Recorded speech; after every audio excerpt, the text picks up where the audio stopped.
where I discuss why I liked the original Friday the 13th from 1980. And with, to start out with, and I know I've told this story many, many times, at least I know a couple of times on here on YouTube I have, when I discussed about Friday the 13th.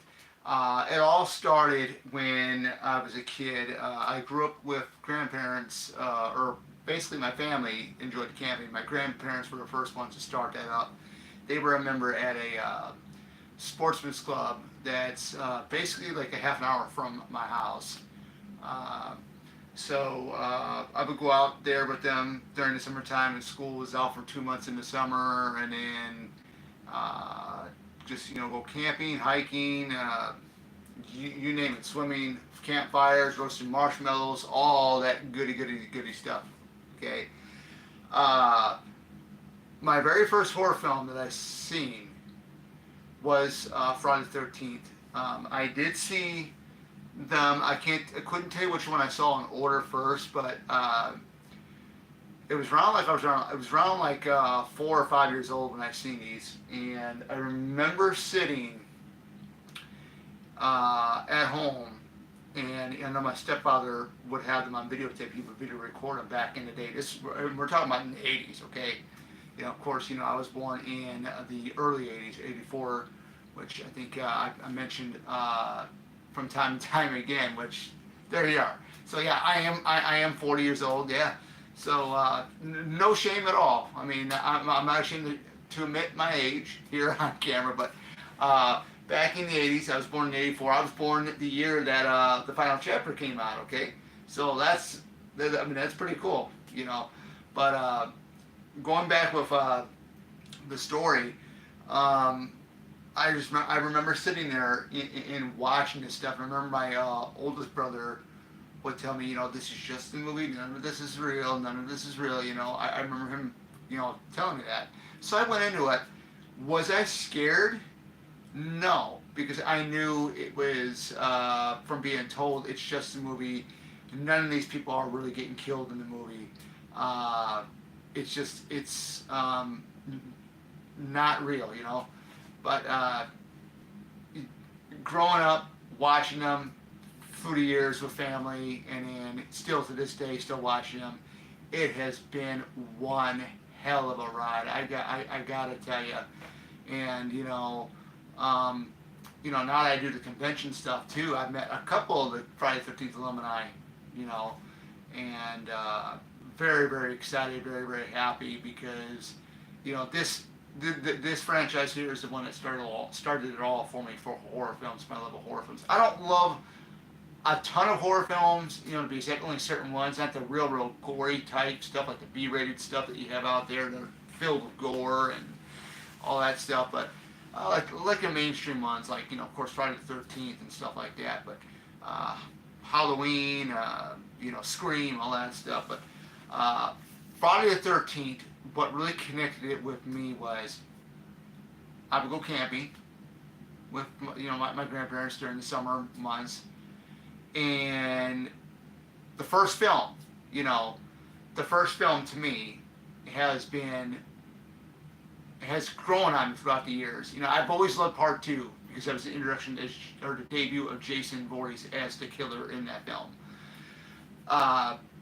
The more and more I watch part one, I become to love that one. And I know a lot of people when they go ahead I know a lot of people that are horror fans, especially here on YouTube, they look at part one being an afterthought. They don't go to that one, they go straight to two and go forward from there. I mean, I'm not trying to criticize nobody at all by any means. Everybody's got their different views, different opinions. But if you're a true Friday the 13th fan, like I am, I always watch the first one. That's the one that started it all. That's the one I really enjoy. Yes, Jason is pretty much the star of this franchise, but it was his mother, Pamela Voorhees, who was the one that started this whole entire thing. Even though we got her for one movie, hey, she was the original killer. Quite frankly, when I watch this film, it feels like, like a second home to me because of the setting it's in at Camp Crystal Lake, which where they filmed that was Camp Nabasco in New Jersey. So, um, growing up camping, I always thought about that. At the sports club, oh, this feels like Friday the 13th, Part One or Part Two. You know, so and I always had that stuck in the back of my mind. Even like when I do my nature hikes, I do like my nature hikes on the fossil trails, and we have a state park out here as well. Parts of that kind of remind me of Friday the 13th, the original 1980 film. It's like, man, this just feels so awesome. I mean, I'm just so glad I had the opportunity to watch these films, particularly the first one too, at a young age because I got to tell you, if I didn't see this film, I probably wouldn't be sitting here doing this video. I probably wouldn't be a horror fan. And I got message here. I just missed it. It just popped right up. I'm sorry I missed it. Horror. She's another great YouTuber too. I believe she's from the United Kingdom.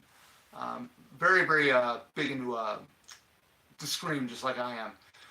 But going back with Friday the 13th now, uh, just everything in the first film, from start to finish. And I watched this again last night, and everything from start to finish is like amazing. Shot. The shots, everything.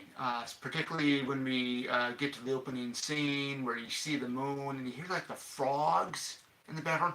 When you watch this film, listen to everything that's in the background. There's a particular scene in this film when you see Steve Christy talking to Alice, and Alice is putting up that gutter when Steve Christy's helping Alice put it together. Listen to the birds. The birds are speaking. I just love that sound because we get a sound like that. I think we do get a couple of common loons. They're like a bird, like a duck. They have that distinctive sound. If you know what I'm talking about, Part 3 of Friday the 13th, when they have the opening shot, when they're panning closely on the older couple's supermarket store, you can hear it. I'm not going to try to demonstrate how the bird sounds. It's like something like that. I always wondered what bird did that, and I found out it has to be the common loon because the common loon sounds just like that. I mean, everything. I mean, from, when you see Annie walking, making her way through the town of Crystal Lake, I would think that's what you call it, the Crystal Lake, the present day, walking across that bridge, walking in this direction, and then from the opposite direction, you see that house in the middle, and then you see where she's walking underneath that brick building where she's going underneath like the little tunnel area. Everything you guys could imagine. Every shot is so breathtaking to me. Now that's to me. I mean, you guys might have a totally different perspective on it. But like when we get to the part where Crazy Ralph was introduced to us, when Annie meets up with Enos, the truck driver. By far, I'm going to tell you a little secret about Enos, the truck driver, who was played by the late Rex Everhart. Rex Everhart was born in Watseka, Illinois. Now, Watseka, Illinois is about a half an hour from where I live at. And I've been to Watseka. I thought that was so interesting. And of course, Rex Everhart, he passed away in 2000. So it's like, wow, I got somebody that was in a Friday the 13th film who was born in a town that was about a half an hour from where I'm living at currently right now. I thought that was pretty amazing. That's another little cool thing there. Now, when Crazy Ralph comes on to the scene there, I mean, everything from where they were at, about ready to get in the truck, every building in there, it's just like, it's one of those little small towns, it's like one of those little small towns that everybody knows everybody. You don't see that too often. I mean, if it's like a real small town, like it has maybe like 90 people as a population, yeah, sure, but and then the whole scene with Enos telling Annie about the whole thing with Crystal Lake. It's jinx. Can't Crystal Lake is jinxed and stuff like that. Kids head full of rocks, just like my nieces. And then Annie says, "Well, you're American original," stuff like that. That you don't see stuff like that anymore. And then we get into uh, Kevin Bacon and Ned, and then Marcy. Marcy was played by Gina Taylor, and Ned, who was played by Mark Nelson, played Ned, and of course Kevin Bacon was the most famous one besides Harry Crosby, who played Bill. Harry Crosby is the son of legendary singer actor Bing Crosby. I don't know if anybody here knows who that is. If you guys have seen White Christmas, Bing Crosby was in that with Danny Kaye. So I've seen that a couple times. It's pretty good. You can see a little bit of resemblance between Harry and his dad, Bing, a little bit in there.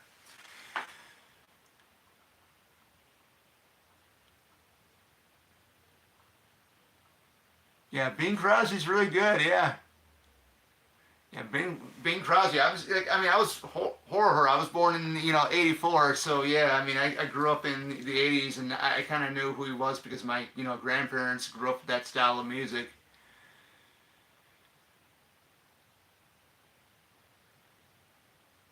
So one, one of the coolest things about this film to me is knowing that Jason's birthday is June 13th. Okay.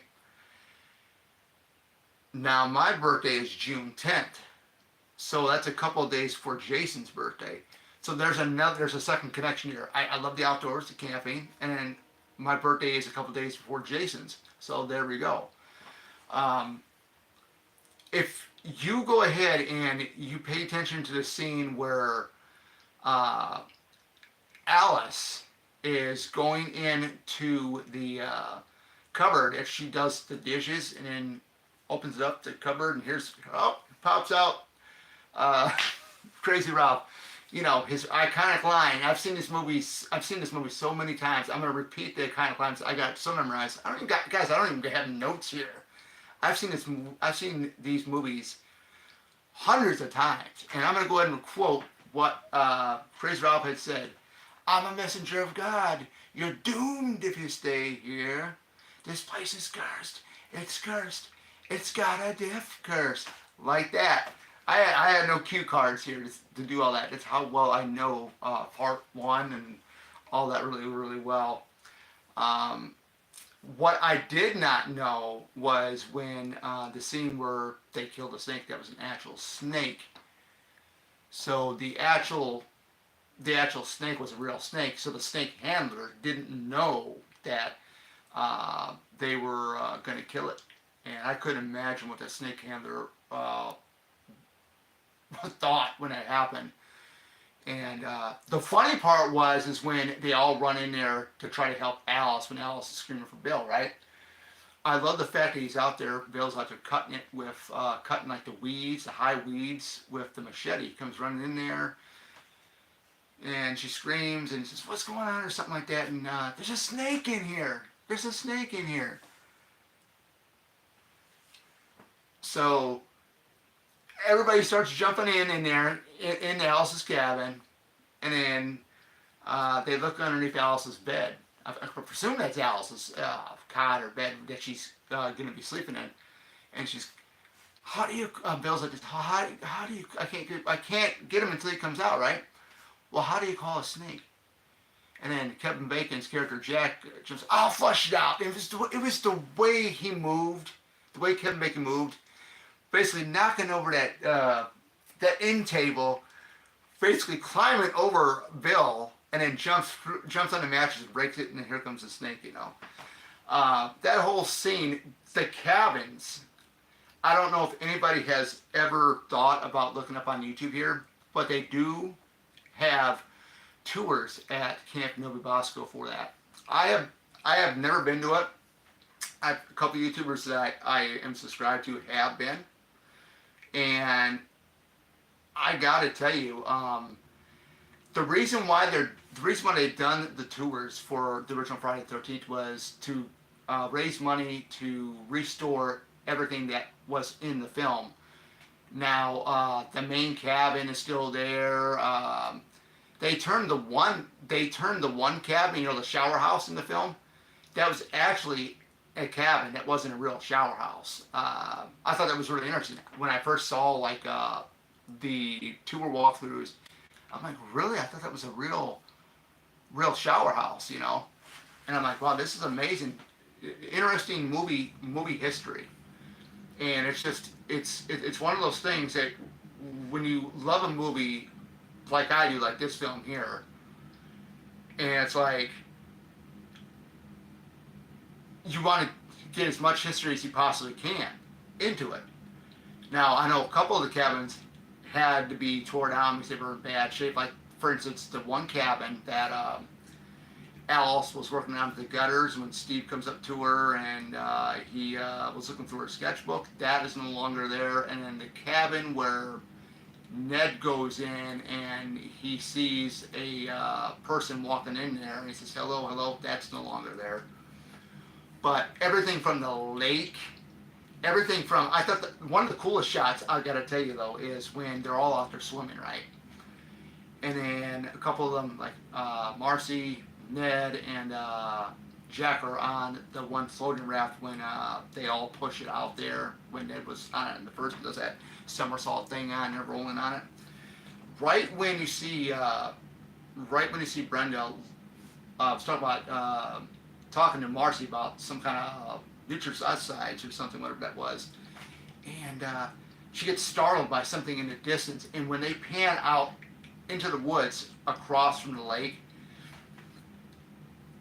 I pause or look at that scene clearly to see if I can see Mrs. Voorhees. I cannot see her. She's there, but not really in a physical form. So that scene there, everything just, oh, I'm like, man, this is so amazing. We get to see the piece of the wilderness, you know, again and again. Like even before when Alice runs down the bill earlier in the film where he's painting the, I think it was the watchtower thing down there by the beach. Like when they show her running on the path in the wooded area to go down by the beach by him, especially with Harry Manfredini's music, which I did meet Harry Manfredini in person at, I believe it was Days of the Dead Chicago a couple years ago. And I got the original soundtrack on vinyl from Axl Records, and I got to tell you, I just love the music that he put in there. I mean, he did most of the music for most of the films, the majority of them. So, you know, it's not just the setting also with the first film, it's the music that Harry Manfredini put into play, which is what I liked. Because if it was some other music, it wouldn't match up to this film at all being put in there. I mean, could you imagine putting like a Nightmare on Elm Street, the theme in Friday the 13th, how that would actually feel? I mean, that'd be crazy just thinking about it. But man, there's quite a few different things, like when Jack and Marcy are sitting there talking on by the beach before it gets ready to storm, you see the lightning, and then you go ahead and then see the wind start picking up, and then you look and there's one scene where there's the trees, all the green leaves on it, and you can hear the wind, and it's like this, something like that, okay? So, yeah, the music, yeah, definitely the music is what does this franchise justice. I mean, I couldn't imagine what other music would actually go into it. I mean, but going back to that scene where they show the wind picking up right when the storm hits with the trees, and you can hear the trees moving and stuff, and then you see the water, and then you see the iconic hill that's right by the lake in the far distance. You know, the iconic hill that dips low and it goes up high like that. It's got like an arch to it. You see that, and then you see the waves coming in from the storm, and then I think the boats are out there in the water. They're like tied down or something. That was pretty cool too. I don't know if you guys noticed too. Another thing with this film is they used a rain machine. I thought it was pretty cool. If you notice when Steve Christy's at the at the diner, the most famous diner, and I believe that's in Blairstown, New Jersey, I believe. It still looks the same to this day. It had a little bit of some different modifications done throughout the years, but it still looks the same from what it does in the movie, but just a little bit different. A little bit different.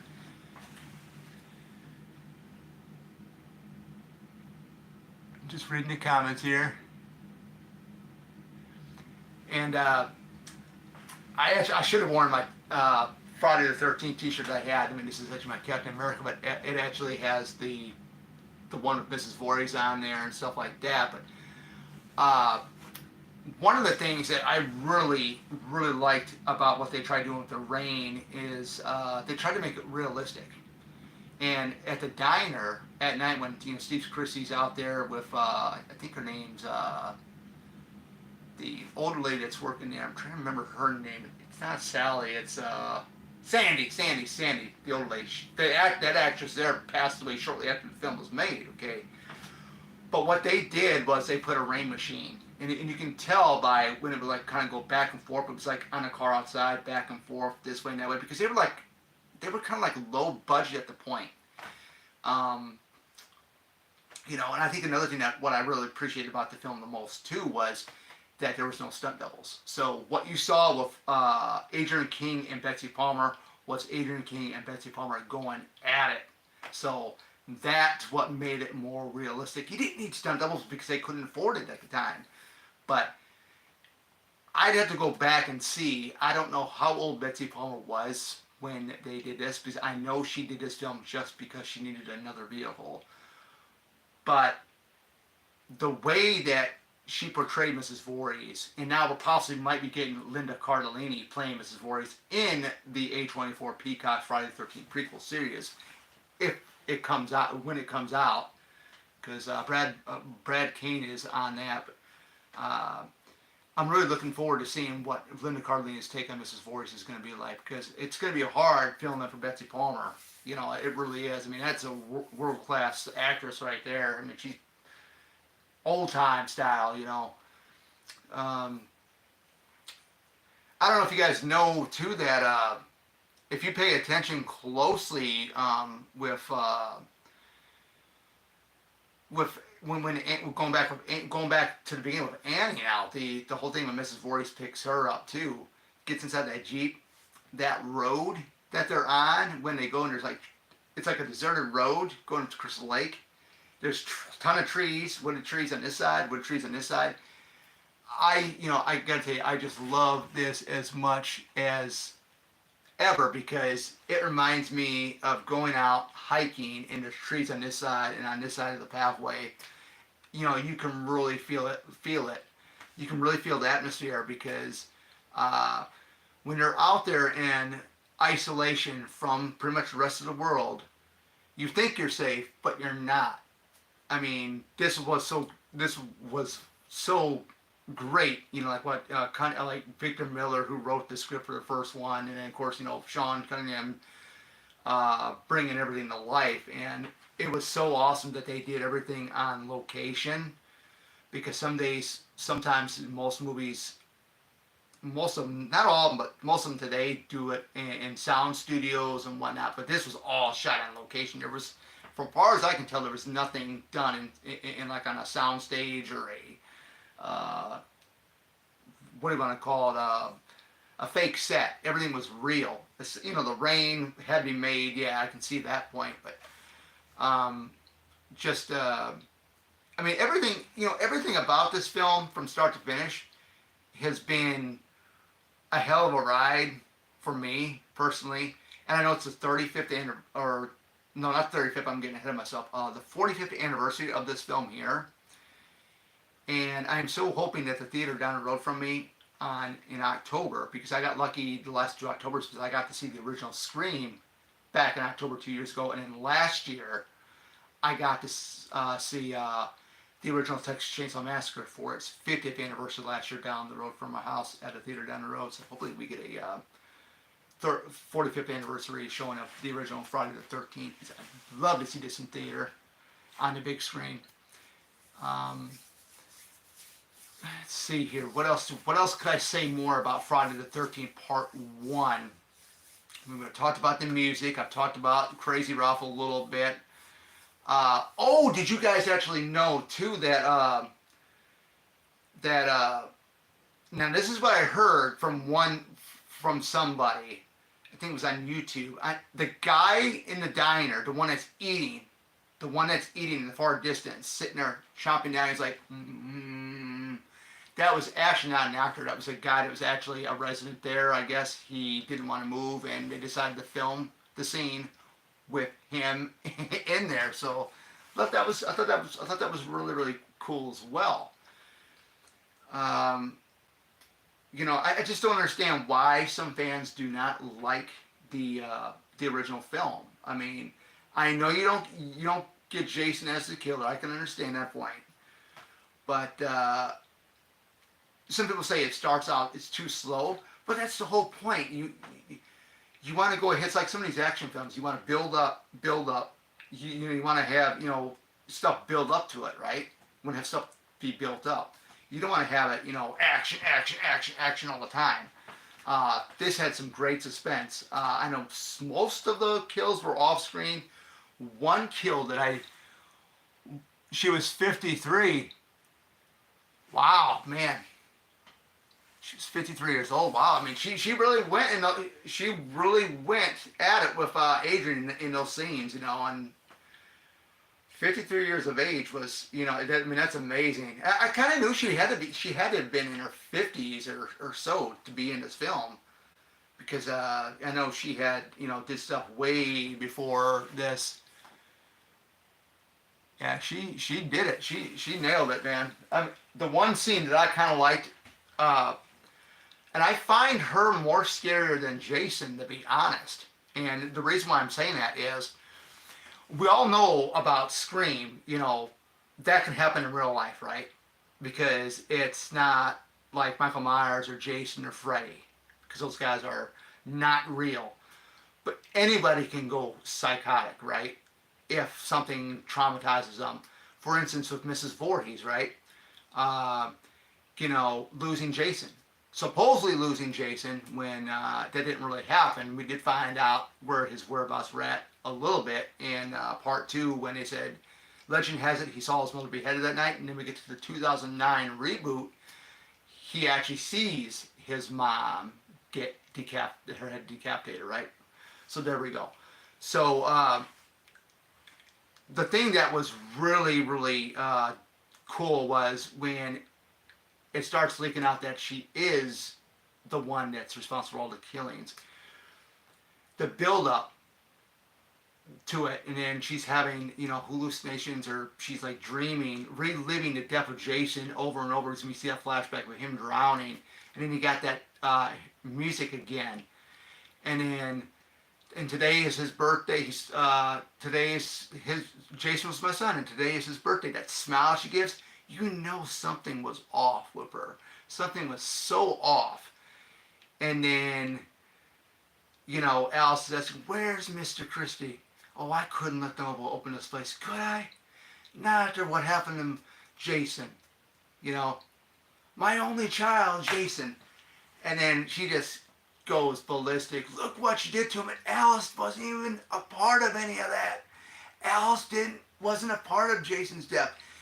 And then she pulls out that knife and says, "Look what you did to him. Look what you did to him." And she charges after Alice, and it's like, Betsy Palmer, class act actress right there, really pulls something off. And it's like, that was scary. And I thought what was more disturbing was when she starts imitating Jason. "Get her, Mommy, get her. Don't let her live. I won't, Jason, I won't." That was very, very scary. And even when, we get to the point where Alice, when they're having a chase scene, after Alice hides underneath the rafts that are still on shore, and Alice runs back to the house, that was even more scarier when she says, "Kill her, kill her, kill her, kill her, kill her, kill her, kill her, kill her," like that. And it's like, yeah, she has really lost it, I mean, bueno, man, if I was in that situation, I think I'd be running for my life, if you ask me, but you never know. But, there's been debate as to how Mrs. Voorhees was able to take out Bill and Steve Christie and stuff like that, because she's a woman, but it's believable. I mean, I believe she attacked him, she attacked Bill from behind, I believe. Of course, you don't get to see his death scene, you get to see the aftermath. Steve Christie, she attacks from face to face, because he already knew who it was.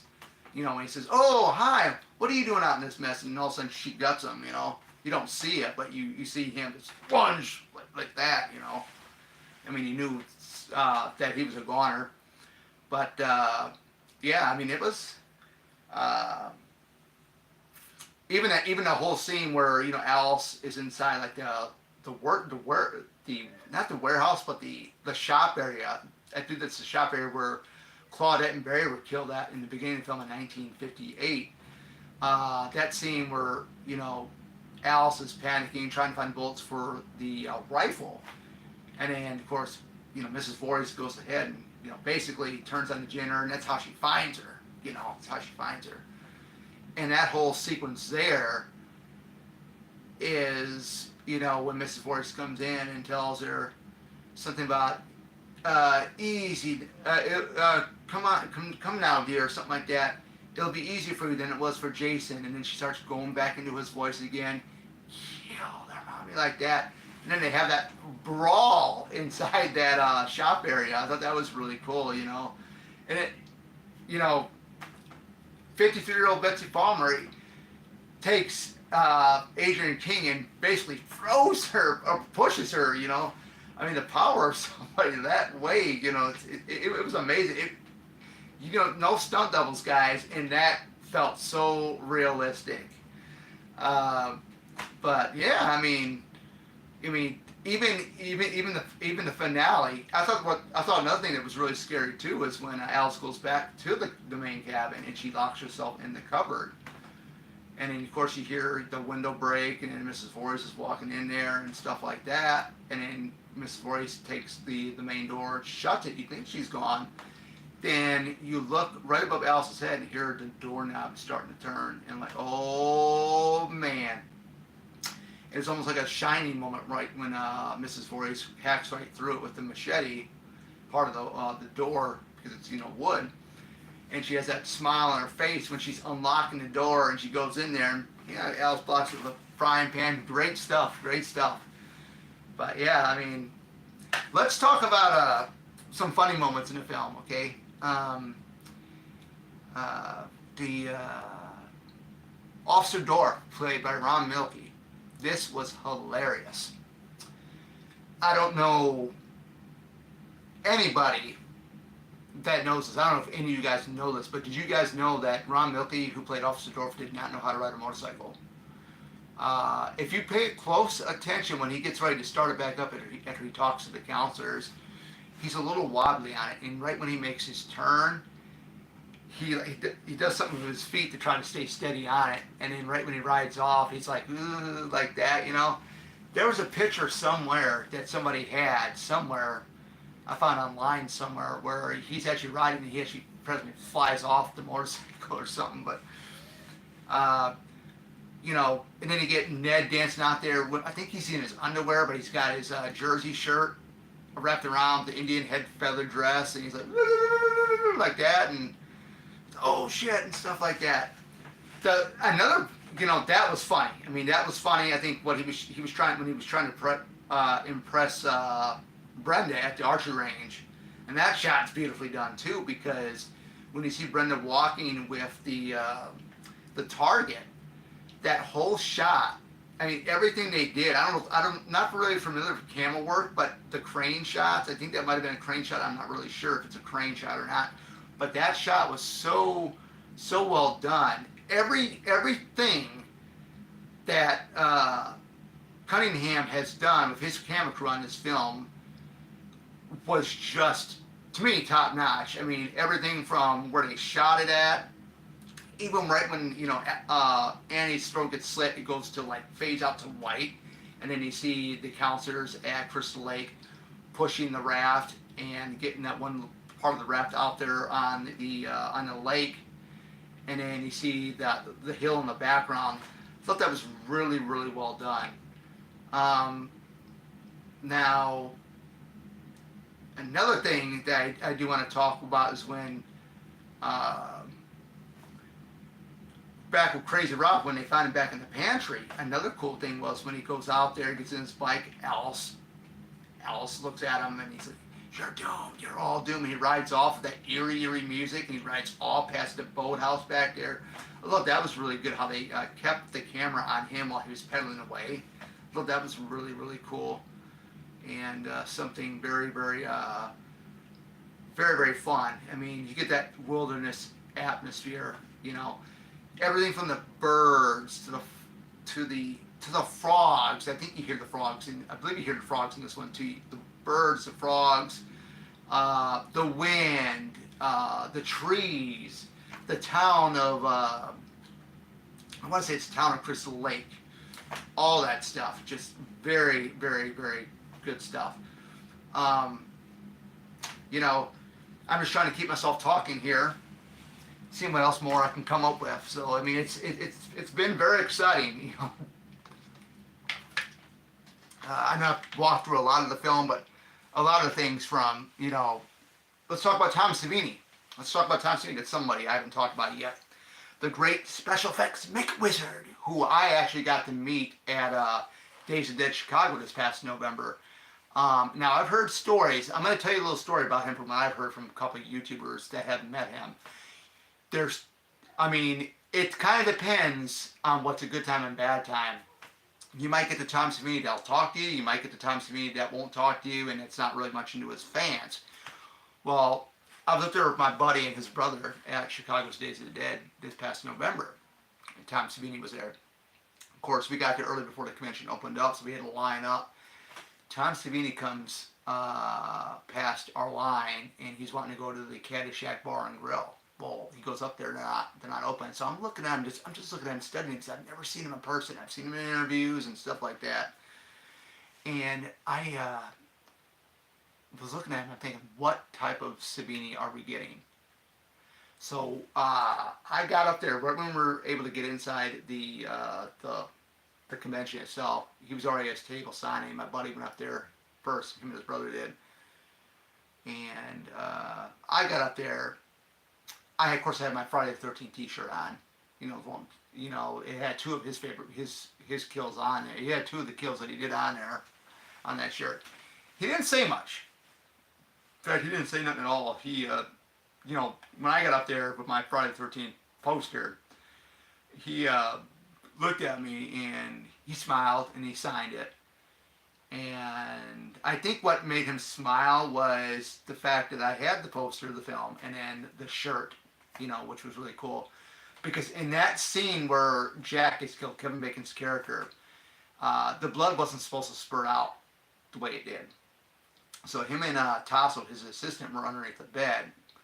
And that's a fake body from the neck down because the rest of Kevin Bacon's body was underneath the bed. So something happened with the tubing. The tubing fell apart or something.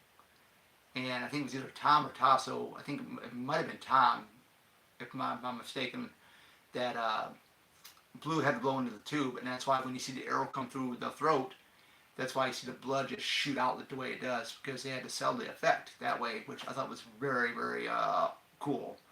So, my favorite death scene in this film would have to be Marcy's, and the reason why is I think it's the most creative one in this film, and I think it's so well done. I mean, they were filming this in 1979. It didn't get released theatrically until 1980, but her death scene when she got the axe through her face, that looks so real. It looks so real.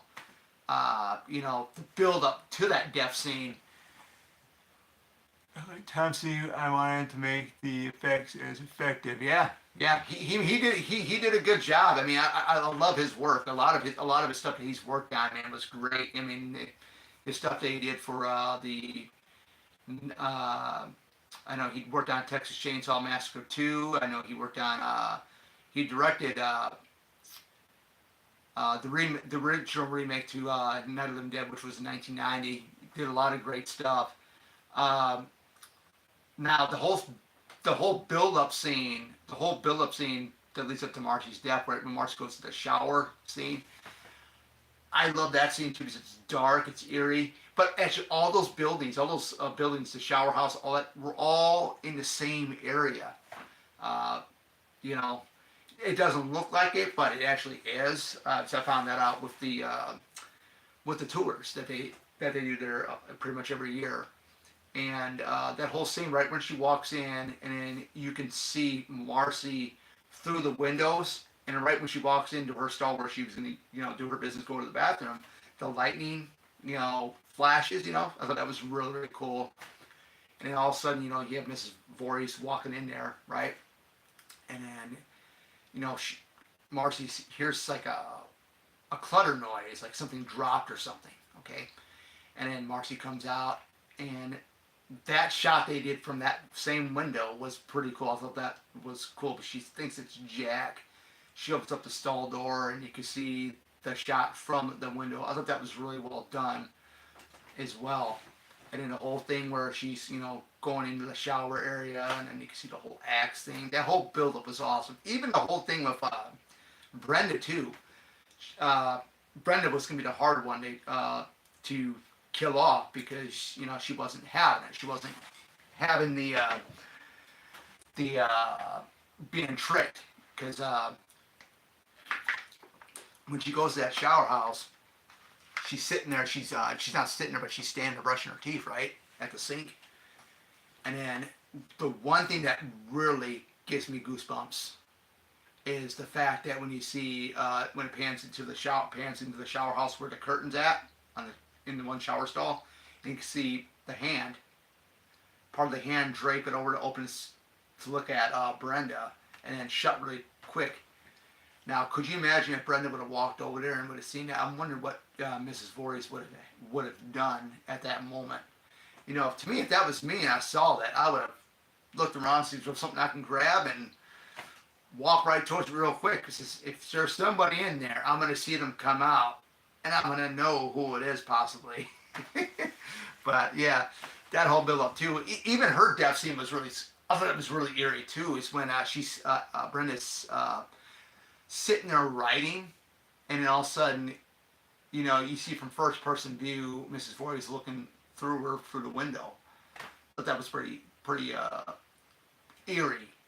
And of course, when Brenda blows out the candle, sits in her bed, was starting to read a book, and you hear, "Help me!" And then you hear it again after about like a second or so, "Help me," like that, And she's trying to lure out Brenda because she knows Brenda's gonna be the hardest one to be lured out. And that whole scene, and she gets Brenda out, and it's so dark and it's so eerie out.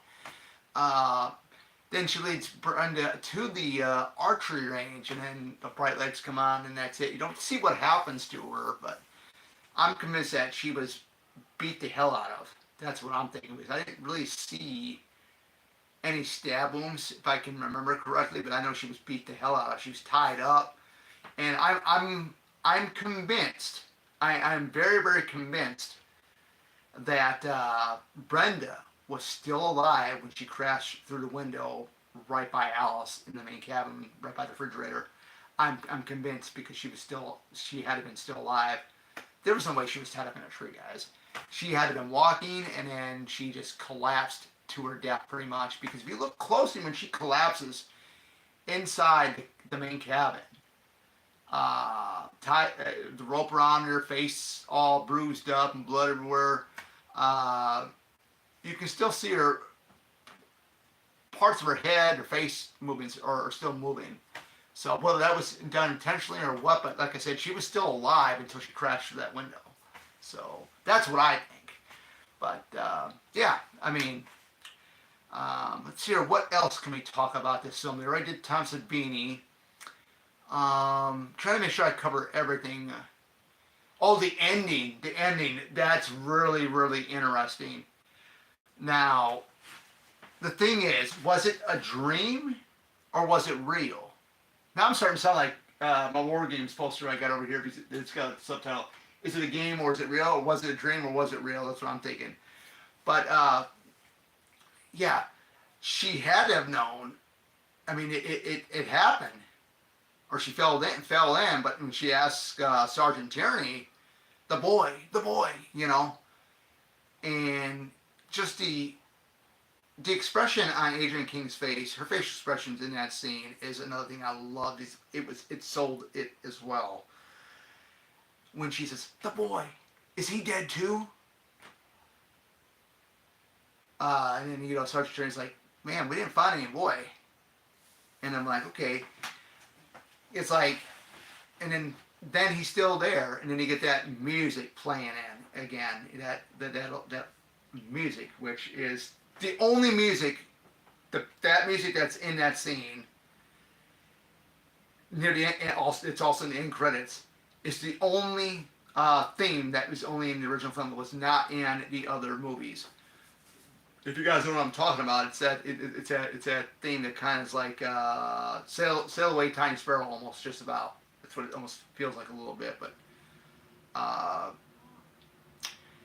now, something that I kind of want to talk about here too. This is kind of in relation to something that's going on May 2nd. I'm going to Nightmare Weekend in Chicago here. They got Sean Cunningham. Everybody here knows who that is, the director of this film, Friday the 13th, 1980. And then Ari Lehman, who played young Jason. He considers himself the first Jason, which is true. He will be in attendance. They both will be there, and I'm planning on meeting both of them. That's signed my poster to be added on there, because I already got Tom Savini and Adrienne King and Deborah Hayes, who played Claudette in the film. So, yeah, that's gonna be really interesting meeting both Ari and Sean. It'll be really, really interesting to see that. It's one of those rare treats, because I never knew growing up as a kid that I would actually see or meet anybody from these films, especially the first one, because Mark Nelson, who played Ned, will not do them. Kevin Bacon would be kind of hard, but I know he's done one private signing that I know of. Harry Crosby, I don't think that'll ever happen. Harry Crosby being at a convention.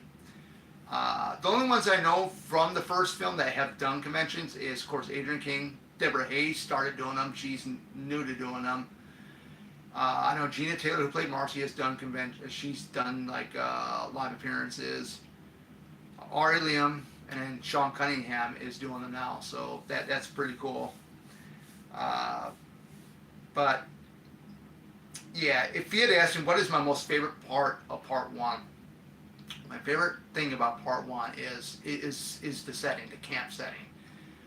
I actually got a replica, and I don't know if you guys have seen this. I'm going to pull this. It's on the shelf. I got this from Etsy, and it's cost me over $70 to have made. It was actually made from the seller. Now, whatever you do, guys, don't pass out. It's a mini replica of the Crystal Lake sign from the original film. But whatever you do, don't pass out. We don't want that going on. We do not want that going on. I'm going to hide it right here so you guys don't see it, but here we go. Look at that.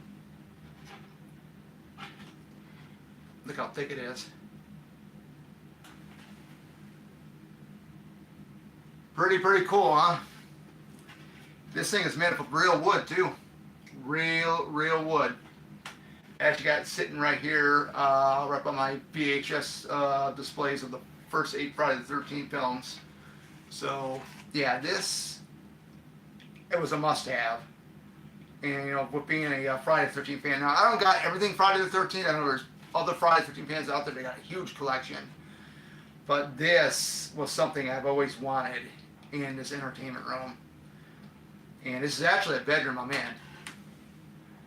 You have a sign like this, but not as thick. Yeah, I mean, it's pretty thick, man. I mean, it's I want to say maybe an inch thick, but it's really well made. I mean, it was the lady that did this for me. She did a great job. I mean, she's pretty much got everything almost everything correct in this area here. I mean, it looks spot on from what it looks like in the film, pretty much. But yeah, that is definitely one of those things that um, is great. The one thing I want to say, did you guys ever see my Friday 13th 11 by 17 poster? I'll pull it down. It's on the wall right up here. You guys can barely see it. It's back. It's back here. Let me get my light on. My lamp on. I got the ring light on. It's a little bit better. So I'm gonna take this thing off, and I'll show you. This thing. Now, an 11 by 17s, I like carrying these better because you don't have to roll them up. You have a folio. And right there in the silver is Adrienne King. She was the first one to sign this.